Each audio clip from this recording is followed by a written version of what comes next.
Human resource management. अब ये human resource management होता क्या है, किस बारे में है ये, चलिए एक एक करके जरा समझने की कोशिश करते हैं। सबसे पहले तो ह्यूमन रिसोर्स मैनेजमेंट की अगर बात करें तो यहां पे तीन वर्ड्स हैं, एक है ह्यूमन, एक है रिसोर्स और एक वर्ड है आपके सामने मैनेजमेंट। भले ही आप ह्यूमन रिसोर्स मैनेजमेंट ना जानते हो, लेकिन मेरा ऐसा मानना है कि आप ह्यूमन का मतलब जानते हैं, आप रिसोर्स का मतलब जानते हैं और आप मैनेजमेंट वर्ड का मतलब भी अलग अलग तो जानते हैं। ह्यूमन का मतलब हो गया लोग, पीपल। रिसोर्स, अब रिसोर्स तो कई प्रकार के होते हैं, फाइनेंशियल रिसोर्स, फिजिकल रिसोर्स, अलग अलग रिसोर्स होते हैं।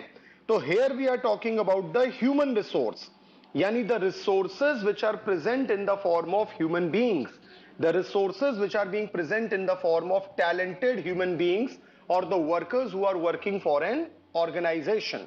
तो इसे तो हम लोग कहते हैं ह्यूमन रिसोर्स। और जब हम लोग मैनेजमेंट वर्ड की बात करते हैं तो मैनेजमेंट का तो मतलब ही होता है looking after the work, getting all the things done in a systematic manner, in an orderly manner, in a planned manner, in an organized manner, in a coordinated manner, in a controlled manner। यानी कुल मिलाकर के चीजों को अगर बढ़िया तरीके से प्लान आउट किया जाए, कंट्रोल किया जाए, लुक आफ्टर किया जाए, ऑर्गेनाइज किया जाए, तो इसी को हम लोग कहते हैं मैनेजमेंट। तो ये ह्यूमन रिसोर्स मैनेजमेंट क्या हुआ? Management of human resources who are working with in an organisation. यानी जब एक ऑर्गेनाइजेशन के अंडर में अलग अलग लोग काम करते हैं, अब वो लोग लोअर लेवल पे भी काम कर सकते हैं, मिडिल लेवल पे भी काम कर सकते हैं, टॉप लेवल पे भी काम कर सकते हैं। तो जिस किसी भी लेवल पे हमारे ह्यूमन रिसोर्सेस काम कर रहे हैं, जब उनकी एक्टिविटीज को, उनके काम करने के तरीके को हम कंट्रोल करने का काम करते हैं, मैनेज करने का काम करते हैं, लुक आफ्टर करने का काम करते हैं, तो इसी को हम लोग नाम देते हैं एज ह्यूमन रिसोर्स मैनेजमेंट। तो भाई ये बात समझ में आ गई सबको? पहले बताइए भाई, बढ़िया से समझ में आ गई क्या मतलब होता है इसका?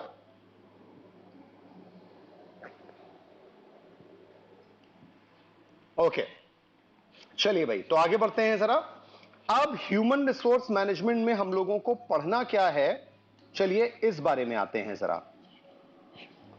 अब यहां पर हम लोग बेटा सबसे पहले तो हम लोग एक कॉमन आंसर पढ़ेंगे इसमें। अब ये कॉमन आंसर क्या मतलब है और क्या पढ़ेंगे इसमें, जरा इन बातों को पहले थोड़ा समझ लिया जाए। देखिए, कॉमन आंसर एक ऐसा आंसर होता है जिसमें हम बहुत सारे अलग अलग मल्टीपल टॉपिक्स अलग अलग पढ़ने के बजाय कुछ इस तरीके से पढ़ते हैं कि वो सारे आंसर्स आपके एक ही साथ हो जाएं, ना कि आपको अलग अलग सब प्रिपेयर करना पड़े। जैसा कि मैंने पहले भी कई बार बोला है, अगर किसी भी इंसान से अगर ये क्वेश्चन पूछा जाए कि भाई what are the causes of poverty, या what are the causes of unemployment, या what are the causes of inequality, या what are the causes of corruption in the society, अगर ये सारे कोई भी सवाल पूछे जाएं तो आंसर घूम फिर के एक ही आएगा कि भाई causes of all such things are high population, illiteracy, ना इन्फ्लेशन, या lack of industries, lack of businesses. तो अगर आप देखेंगे तो जैसे इन सारे टॉपिक्स में यही सारे पॉइंट्स एप्लीकेबल होंगे, उसी तरह से इस ह्यूमन रिसोर्स मैनेजमेंट में भी बहुत सारे ऐसे टॉपिक्स हैं जिनको हम एक साथ कवर अप कर सकते हैं। तो सबसे पहले तो हम लोग वही पढ़ेंगे कि भाई ऐसे टॉपिक्स हैं कौन कौन से। तो चलिए सबसे पहले शुरू करते हैं with the first topic which is human resources. अब ह्यूमन रिसोर्सेज का मतलब क्या है भाई? Human resource refers to the resources present in the form of workers or the employees. Management is the art of getting the work done in the systematic and in an orderly manner. तो human resource क्या है भाई? Human resource वो resource है जो हमारे पास हमारे employees, हमारे workers के तौर पे present होता है, और इन्हीं लोगों के थ्रू हम लोग ऑपरेट करते हैं, इन्हीं लोगों के थ्रू हम वर्क करते हैं। तो इसी को हम लोग ह्यूमन रिसोर्स का नाम देते हैं। तो आई होप ह्यूमन रिसोर्स क्या होता है ये बात तो आप लोग को समझ में आ गई होगी मेरे ख्याल से। हाँ भाई, चलिए अब ह्यूमन रिसोर्स मैनेजमेंट क्या है ये भी देख लीजिए। Human resource management is the process of managing man.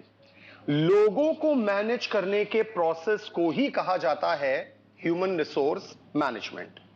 It also refers to the systematic process of having the right man at the right place for the right kind of the job to be done। जब सही व्यक्ति का चुनाव सही जगह पर सही समय पर सही काम के लिए किया जाए तो इसी को हम ह्यूमन रिसोर्स मैनेजमेंट का नाम देते हैं। तो ह्यूमन रिसोर्स मैनेजमेंट का मतलब ही हो गया having the right man at the right place at the right kind of the job to be done। तो this is human resource management। I hope ये बातें समझ में आ रही हैं बेटा आप लोग को।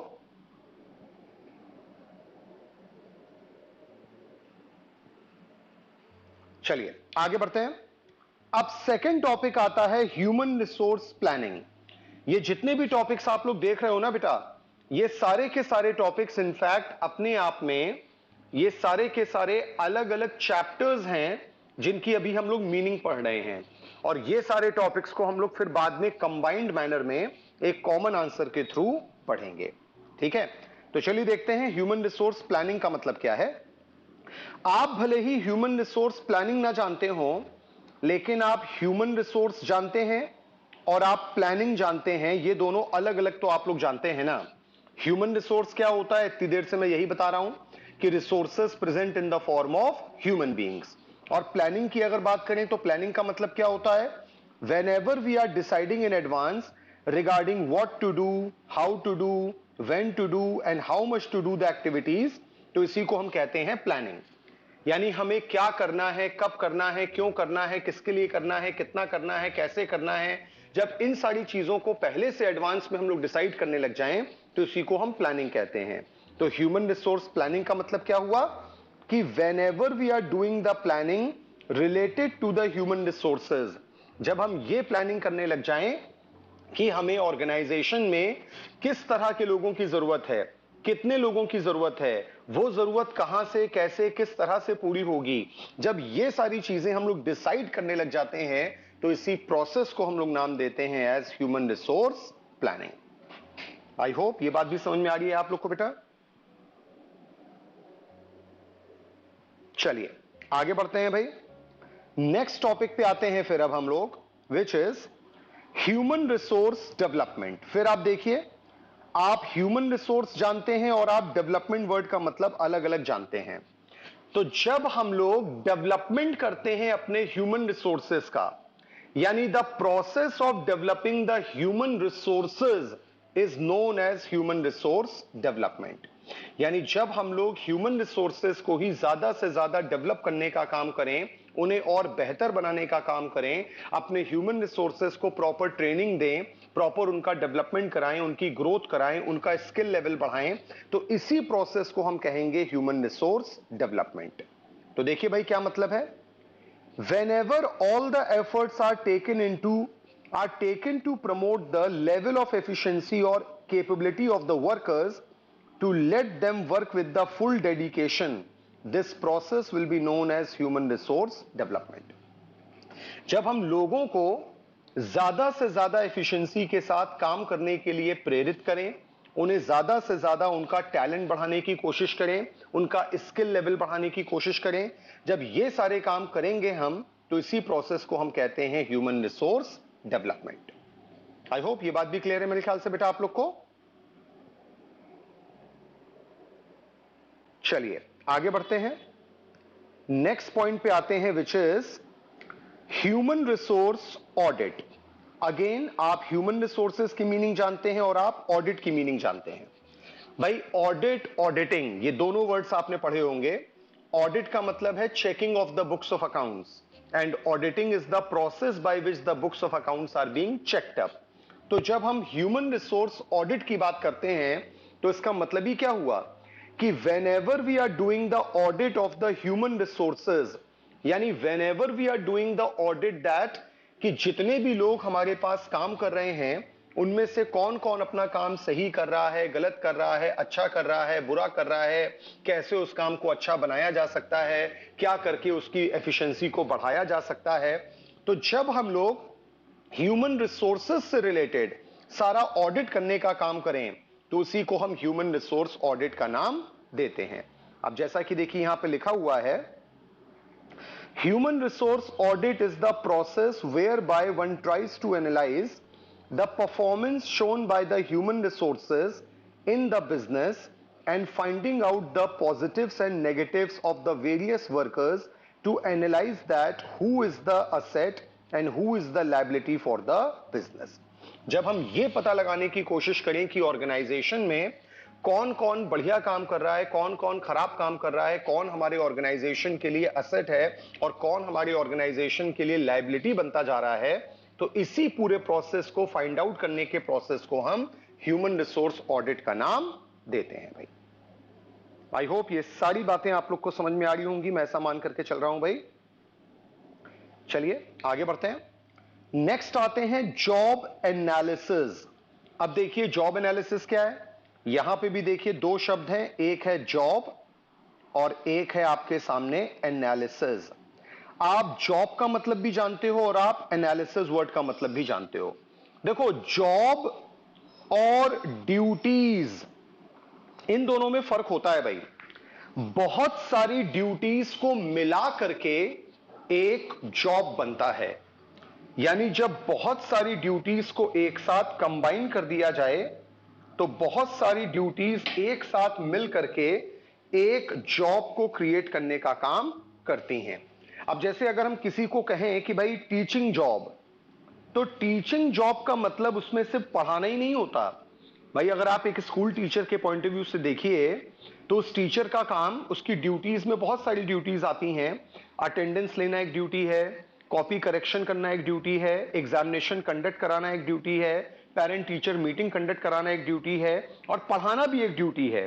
और ये सारी चीजों को मिला दिया जाए तो वो बन जाता है एक जॉब।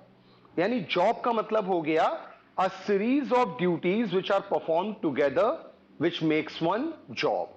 और एनालिसिस का मतलब क्या होता है, जब किसी चीज को हम डिटेल में स्टडी करें, जब किसी चीज को थॉरोली हम लोग पढ़ें तो उसी को एनालिसिस कहते हैं।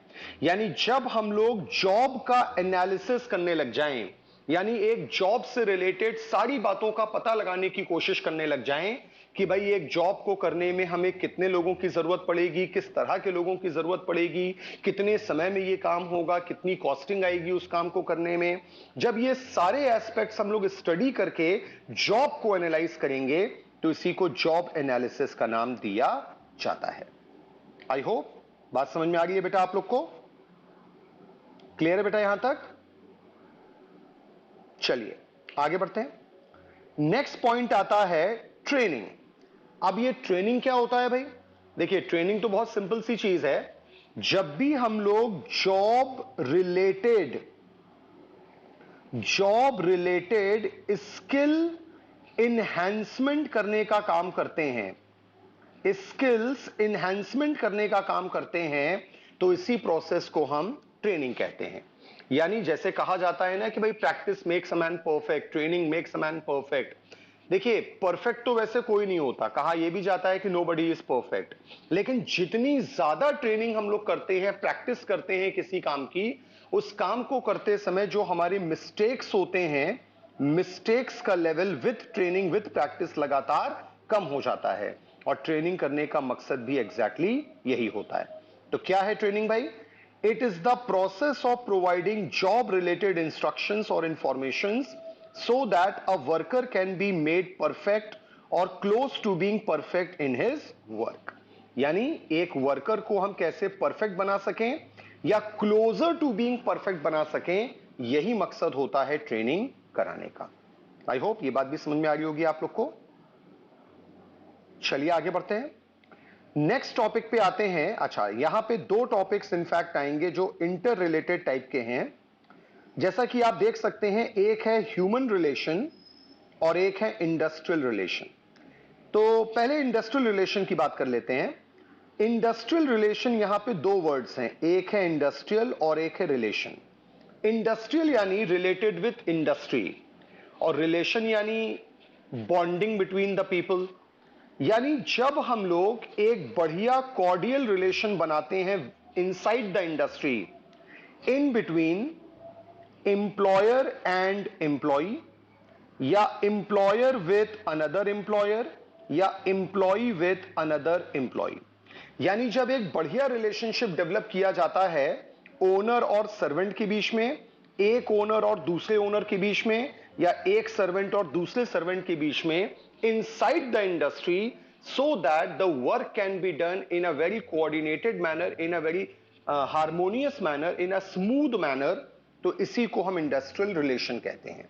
यानी जितना बढ़िया रिलेशनशिप हम डेवलप करेंगे इनसाइड एन इंडस्ट्री, जिससे कि ज्यादा से ज्यादा लोग आपसी समझ के साथ, आपसी भाईचारे के साथ, ब्रदरहुड की फीलिंग के साथ काम कर सकें, इसी प्रोसेस को हम नाम देंगे इंडस्ट्रियल रिलेशन। बेटा कुछ लोगों का माइक ऑन है, बेटा उसको ऑफ कर लीजिए बेटा प्लीज।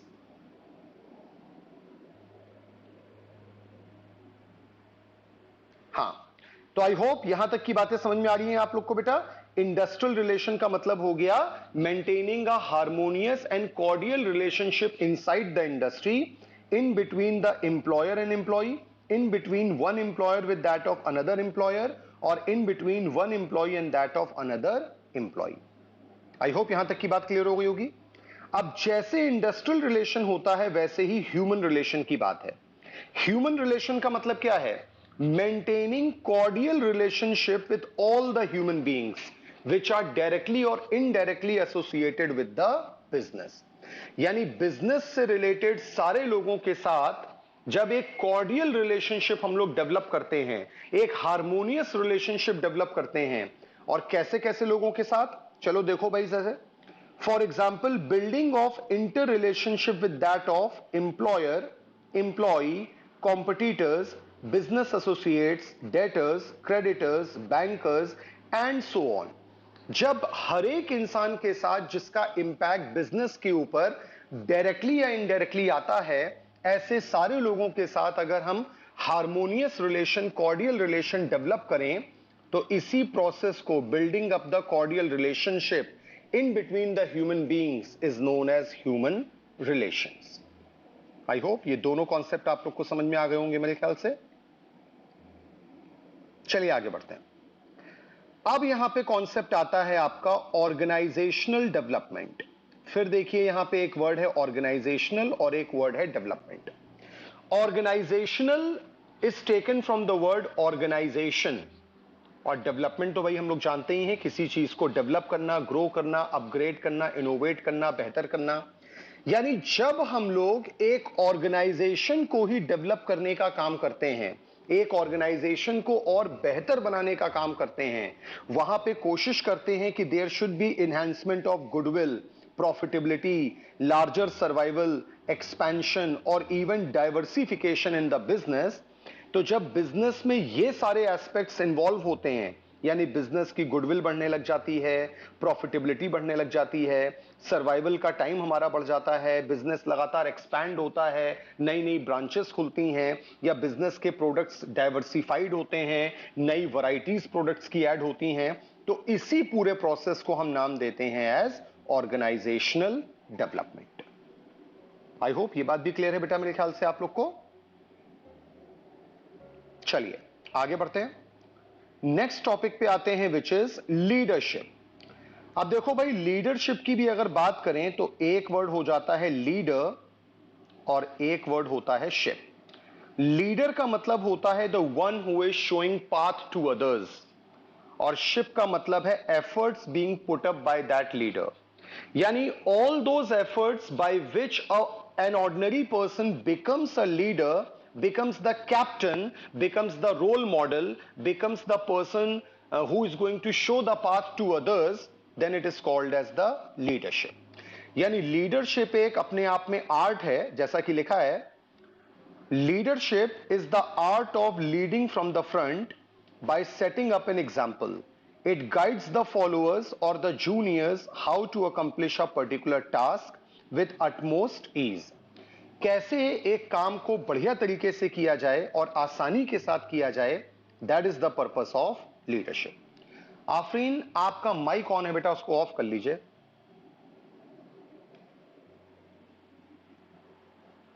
आई होप यहां तक की बातें समझ में आ गई हैं बेटा आप लोग को। चलिए आगे बढ़ते हैं जरा हम लोग। हाँ, नेक्स्ट टॉपिक पे आते हैं भाई। अब क्या लिखा है नेक्स्ट टॉपिक में यहां पर? हां, देखिए भाई, तो टॉपिक है हमारे सामने मोटिवेशन। अब मोटिवेशन तो भाई हम सभी लोग जानते हैं, मोटिवेशन का मतलब होता है किसी को इंकरेज करना, किसी के अंदर कॉन्फिडेंस क्रिएट कराना, किसी को यह भरोसा दिलाना कि भाई आप इससे और बेहतर काम कर सकते हो, आप परेशान मत हो, आप ये और अच्छा कर लोगे, इससे भी बढ़िया कर लोगे, आपका लेवल और भी बढ़िया काम करने का है। तो when we are encouraging someone to do a better job, then it is called as motivation. तो देखिए भाई, motivation is the process of encouraging the employees or the workers at work. Such motivation is always needed to promote the morale or confidence of the employees to work with the 100% commitment and efficiency. यानी लोगों को ज्यादा से ज्यादा encourage करना कि वो ज्यादा से ज्यादा बेहतर से बेहतर एफर्ट लगा करके काम करें, इसी पूरे प्रोसेस को हम मोटिवेशन का नाम देते हैं। आई होप ये भी समझ में आ गया होगा आप लोग को बेटा। चलिए आगे बढ़ते हैं। नेक्स्ट आते हैं पोटेंशियल अप्रेजल, और इसी के नीचे देखेंगे आप लिखा है परफॉर्मेंस अप्रेजल। ये दो अलग अलग वर्ड्स हैं लेकिन इंटर रिलेटेड हैं भाई, पोटेंशियल अप्रेजल और परफॉर्मेंस अप्रेजल। लेकिन इन दोनों में पहले होता है पोटेंशियल अप्रेजल, फिर होता है परफॉर्मेंस अप्रेजल। दोनों का मतलब क्या है भाई? पोटेंशियल अप्रेजल, दो वर्ड्स हैं, एक हो गया पोटेंशियल और एक हो गया अप्रेजल। पोटेंशियल का मतलब होता है लोगों का टैलेंट, हिडन टैलेंट, स्किल, जो भी आप कह लो। और अप्रेजल का मतलब होता है किसी चीज को अप्रेज करना, किसी चीज को एक तरीके से इवैल्यूएट करना।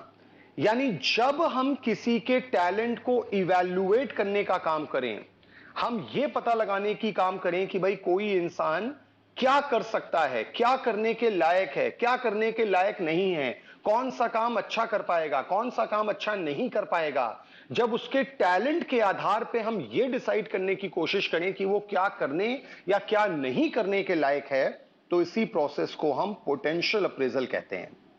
देखिए क्या लिखा है, whenever somebody tries to search or discover the hidden qualities or the talent of somebody else, then such discovery of potential of another person is regarded as potential appraisal। यानी जब लोगों के हिडन टैलेंट का हम पता लगाने की कोशिश करें और ये समझने की कोशिश करें और सामने वाले को समझाने की भी कोशिश करें कि वो क्या बढ़िया कर सकता है और क्या बढ़िया नहीं कर सकता है, तो इसी प्रोसेस को पोटेंशियल अप्रेजल का नाम दिया जाता है। अब पोटेंशियल अप्रेजल के बाद आता है परफॉर्मेंस अप्रेजल। ये क्या होता है भाई? हमने लोगों की पोटेंशियल को देखते हुए उसके आधार पे किसी को कोई काम दे दिया। अब जब हम किसी को कोई काम देते हैं तो अब हम ये देखते हैं कि जो काम हमने उस व्यक्ति को दिया, उस काम का स्टैंडर्ड लेवल हमने क्या सेट किया था और एक्चुअल में उसका काम किस लेवल का हुआ। क्या एक्चुअल लेवल का काम स्टैंडर्ड से भी ज्यादा अच्छा हुआ, या एक्चुअल लेवल का काम स्टैंडर्ड से कम हुआ, या एक्चुअल लेवल का काम स्टैंडर्ड के बराबर हुआ। जब इस चीज को हम कंपेयर करते हैं तो ये एक तरीके का परफॉर्मेंस अप्रेजल बनता है। यानी आपकी परफॉर्मेंस के आधार पे हम अप्रेज करेंगे, इवैल्यूएट करेंगे कि आपको जो काम दिया गया, जो रिस्पॉन्सिबिलिटी आपको दी गई, आपने कितने बढ़िया तरीके से या कितने खराब तरीके से उस काम को परफॉर्म किया, उस काम को एग्जीक्यूट आपने किया। तो इसी को हम परफॉर्मेंस अप्रेजल कहते हैं। यानी लोगों की परफॉर्मेंस के आधार पे अप्रेज करना, यह देखना कि कौन कितना बढ़िया या कितना खराब काम कर रहा है, तो इसी प्रोसेस को हम परफॉर्मेंस अप्रेजल का नाम देते हैं। तो देखिए भाई क्या लिखा है यहां पे, whenever the actual performance of the workers at work is being analyzed to find out how good or how bad a person has performed, then it is known as performance appraisal। यानी हम लोग सीधा सीधा ये देखेंगे कि भाई जब आपने काम किया, वर्क किया आपने, तो वो वर्क कितना बढ़िया या कितना खराब लेवल का किया, this will be known as performance appraisal. हाँ भाई, तो ये तो थे आप लोग के बेटा वो अलग अलग टॉपिक्स जिनके बारे में हम लोगों को कॉमन आंसर पढ़ना है। यानी ये सारे टॉपिक्स जितने भी अभी आपने देखे एक एक करके, ह्यूमन रिसोर्स मैनेजमेंट देखा, human resource planning, human resource development, या फिर human resource audit, job analysis, training, human relation, industrial relation, organisational development, leadership, motivation, potential appraisal और परफॉर्मेंस अप्रेजल। ये सारे टॉपिक्स की मीनिंग हम लोग ने देख ली। अब यहां पे नोट्स में तो डेफिनेशन दी है, ये डेफिनेशन तो भाई लर्न करने वाली होती है, तो यहां पे एक एक टॉपिक की डेफिनेशन भी दी हुई है। जैसे कि आप देख सकते हैं भाई, ह्यूमन रिसोर्स मैनेजमेंट की दी है, ह्यूमन रिसोर्स प्लानिंग की दी है, इसी तरह से जॉब एनालिसिस की दी है, ह्यूमन रिसोर्स डेवलपमेंट की दी है, ट्रेनिंग की दी है, human relation, industrial relation, organisational development, इसी तरह से leadership, motivation, human resource audit, performance appraisal, potential appraisal, इन सब की डेफिनेशन आप अपने आप करेंगे क्योंकि ये तो लर्न करने वाला मैटर होता है। अब हम लोग आते हैं जो इसका मेन आंसर है उस पर, और ये है आपका कॉमन आंसर नंबर 1। हम लोग इसमें एक से ज्यादा कॉमन आंसर पढ़ेंगे, इसीलिए इसमें हमने नंबरिंग कर दी है कि common answer number 1, common answer number 2। और ये जो पहला वाला कॉमन आंसर नंबर 1 है, ये किस चीज से डील करेगा? ये डील करेगा कैरेक्टरिस्टिक्स, फीचर्स या नेचर या इसेंशियल्स या एलिमेंट्स, किन चीजों के? अभी जो 13 टॉपिक्स आपने पढ़े, human resource management, human resource planning ना, human resource development, training, job analysis, ये सारे टॉपिक्स, जितने भी टॉपिक्स आपने पढ़े, इनमें से किसी भी टॉपिक का चाहे कैरेक्टरिस्टिक्स आपसे पूछे, फीचर्स आपसे पूछे, नेचर आपसे पूछे, इसेंशियल्स करके पूछे या एलिमेंट्स करके पूछे, आपको कोई अलग अलग आंसर प्रिपेयर करने की जरूरत नहीं है। ये एक आंसर इन सारी चीजों पे बराबर से अप्लाई होगा। तो चलिए भाई देखते हैं जरा ऐसी क्या क्या कैरेक्टरिस्टिक्स हैं जो इन सारे टॉपिक्स पे बराबर से अप्लाई होती हैं। चलो देख लेते हैं जरा। अब पहली कैरेक्टरिस्टिक है गोल ओरिएंटेड। भाई देखो, ये तो एक सिंपल सी बात है, आप कोई भी काम करते हैं तो कोई भी काम के पीछे कोई ना कोई गोल, कोई ना कोई मकसद तो होता ही है। आप ह्यूमन रिसोर्स प्लानिंग करते हैं तो उसका भी एक गोल होता है कि हम प्लानिंग बढ़िया से करें, ह्यूमन रिसोर्स की प्लानिंग अच्छे से करें। आप ह्यूमन रिसोर्स मैनेजमेंट करते हैं तो उसके पीछे भी एक गोल होता है कि भाई ह्यूमन रिसोर्स का मैनेजमेंट अच्छा हो, लुक आफ्टर अच्छे से हो, कंट्रोल अच्छे से हो, कोऑर्डिनेशन अच्छे से हो। आप ट्रेनिंग करते हो तो उसका भी एक गोल होता है कि भाई हम लोगों का जो लेवल है, स्किल है, टैलेंट है, उसको और एनहांस कर सकें। या फिर आप कोई भी काम करते हो, आप पोटेंशियल अप्रेजल करते हो तो उसका गोल होता है कि लोगों की पोटेंशियल का सही आकलन हम कर पाएं। परफॉर्मेंस अप्रेजल आप करते हो तो उसका भी एक गोल होता है कि लोगों की परफॉर्मेंस को सही तरीके से हम इवैल्यूएट या कैलकुलेट कर पाएं। तो हर चीज का एक गोल होता है अपने आप में। तो जितने भी टॉपिक्स आपने देखे थे उनकी एक कॉमन कैरेक्टरिस्टिक है कि all such topics are goal oriented. अब इसमें एक पॉइंट का मैटर मैंने लिखा है, इसी बेसिस पे आप आगे भी पॉइंट्स के मैटर लिखेंगे। कैसे? चलो देखो जरा। गोल इज द टारगेट और the motive with which a particular activity is being undertaken। ये तो आप समझ ही सकते हैं भाई, गोल वो टारगेट होता है जिसकी वजह से कोई काम हम करते हैं। Everything whatever a man does is always based upon some kind of goal or motive, because without such goal there would be no purpose of doing that activity। भाई हम कोई भी काम करते हैं तो उसके पीछे कोई ना कोई मकसद होता है। अगर मकसद को हटा दिया जाए तो काम करने का कोई मतलब नहीं रह गया। हम खाना भी खाते हैं तो भाई अपनी भूख को शांत करने के लिए खाते हैं, पानी भी पीते हैं तो अपनी प्यास को शांत करने के लिए करते हैं। सिर्फ करने भर के लिए कोई काम नहीं करते, कोई ना कोई मकसद पूरा करने के लिए हम काम करते हैं। अच्छा, आगे देखो क्या लिखा है। अब आगे देखो, इस मैटर में एक डैश बना दिया गया। यह डैश का मतलब यह है कि जो भी टॉपिक आपसे पूछा गया, मान लीजिए आपसे पूछा गया ह्यूमन रिसोर्स मैनेजमेंट, तो आप यहां पे ह्यूमन रिसोर्स मैनेजमेंट लिख देना। ह्यूमन रिसोर्स प्लानिंग आ गया तो ह्यूमन रिसोर्स प्लानिंग आप लिख देना, या ट्रेनिंग आ गया तो आप ट्रेनिंग लिख देना। अब आगे देखो क्या लिखा है। जैसे मान लो ह्यूमन रिसोर्स मैनेजमेंट ही मान के पढ़ें, तो human resource management does involve setting up the goal to achieve its desired objective. अब आप जब इस ब्लैंक में एचआरएम लिख दोगे तो ये पूरा मैटर ऐसा लगेगा कि एचआरएम का ही है। आप इसी में ह्यूमन रिसोर्स प्लानिंग लिख दोगे तो ये पूरा मैटर ऐसा बन जाएगा कि ह्यूमन रिसोर्स प्लानिंग का ही है, और इसी में आप ट्रेनिंग लिख दोगे तो आपको लगेगा कि ये पूरा मैटर ट्रेनिंग का ही है। तो इस तरीके से आपको मैटर को लिखना है। आई होप ये बात समझ में आई आप लोग को बेटा? क्लियर? इस तरह से आपको आगे के पॉइंट्स को एक्सप्लेन करना है। तो आगे के पॉइंट्स बेसिकली हेडिंग है जो मैं आपको एक्सप्लेन करता जाऊंगा, उसमें ज्यादा कंटेंट आपका नहीं है। और क्या कैरेक्टरिस्टिक्स होती हैं भाई? Focus on collective growth. भाई आप चाहे ह्यूमन रिसोर्स मैनेजमेंट करो, प्लानिंग करो, कुछ भी आप करो, ऑर्गेनाइजेशनल डेवलपमेंट करो, ट्रेनिंग करो, पोटेंशियल अप्रेजल करो, ह्यूमन रिसोर्स ऑडिट करो, इन सब चीजों का मकसद कुल मिलाकर के कलेक्टिव ग्रोथ का होता है। यानी हम सारे के सारे एम्प्लॉइज को बेहतर बनाएं, ये हमारा मकसद होता है। कोई इंडिविजुअल ग्रोथ को हम प्रमोट करें, ऐसा कोई मकसद नहीं होता। तो वही लिखा है कि focus is on all the workers, not on individual workers. तीसरा क्या है भाई? कंटिन्यूअस फंक्शन और एक्टिविटी। ये जितने भी काम होते हैं, चाहे ह्यूमन रिसोर्स मैनेजमेंट है, प्लानिंग है, ऑर्गेनाइजेशनल डेवलपमेंट है, कुछ भी है, तो ये सारे के सारे काम कंटिन्यूअस फंक्शन होते हैं, यानी ये कंटिन्यूअसली होने वाले काम होते हैं। ऐसा नहीं है कि ये काम एक बार होगा, उसके बाद साल भर हम कुछ नहीं करेंगे। ह्यूमन रिसोर्स प्लानिंग एक बार कर दी, अब करने की जरूरत ही नहीं है। ट्रेनिंग एक बार करा दी, अब कभी कराने की जरूरत ही नहीं है। ऐसा नहीं होता। ये प्रोसेस लगातार लगातार चलते रहते हैं, and that is why they are known as continuous function. ठीक है? All activities are continuous in nature, all functions are going on continuous manner, like motivation, training and all. ये सारी चीजें लगातार होने वाली हैं। ऐसा नहीं है कि एक बार करेंगे उसके बाद नहीं करेंगे तो काम चल जाएगा, ऐसा नहीं है। आगे बढ़ते हैं।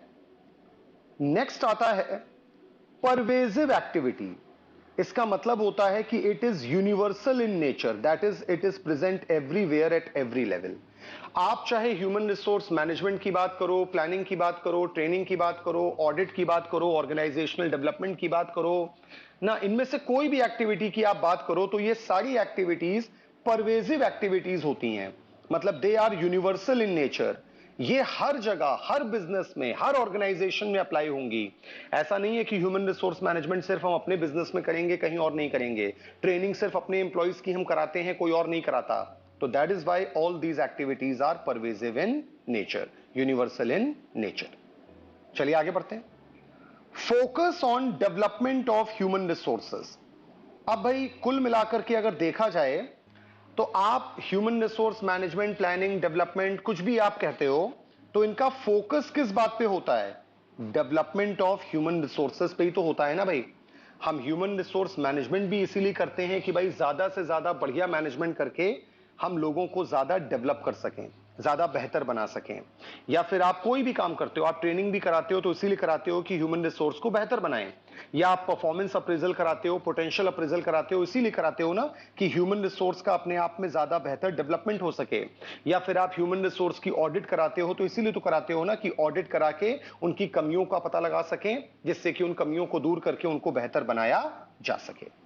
तो इसीलिए कहा गया कि भाई इनका फोकस जो होता है वो होता है on development of human resources. I hope यहां तक की सारी बातें आप लोग को समझ में आ गई हैं बेटा अच्छे से एकदम। हाँ, ये आंसर अभी कंप्लीट नहीं हुआ है, ठीक है, लेकिन अभी वाले टर्न में हम लोग यहां तक इसको कर रहे हैं। इसके आगे का हम लोग नेक्स्ट टर्न पे करेंगे।